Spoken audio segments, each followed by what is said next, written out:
I had a question for you. I don't know if you've seen this note from Umar Rauf at Evercore ISI.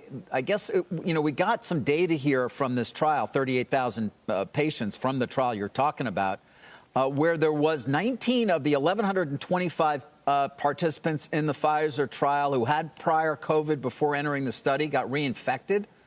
And he's talking about sort of wondering about that and about reinfection rates because we really don't have a lot of data on that. You have any insight at all for us, or is it something we should at least be aware of?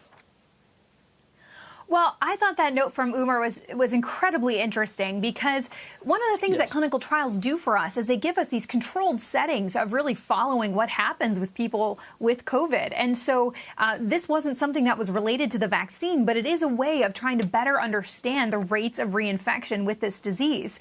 And it showed that, it isn't, it's rare, but it's not as rare as we might think. We hear about a case here, we hear about a case there. Well, in this trial, we heard about several cases in a trial of 44,000 people.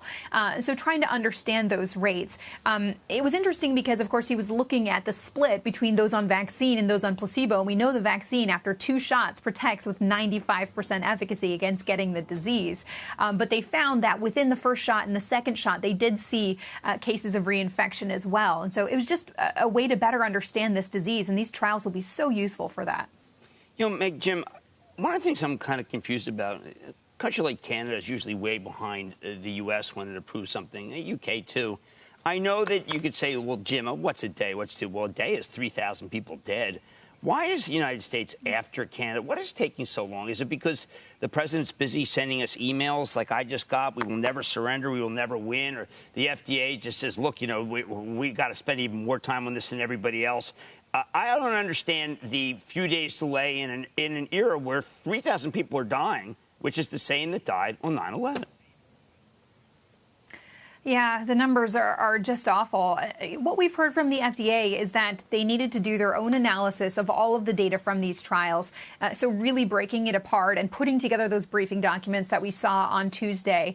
And then to have this open forum today to show the transparency and the rigor with which they look at these things. And so they said it just did take this long to get to this point, and they say they'll act quickly.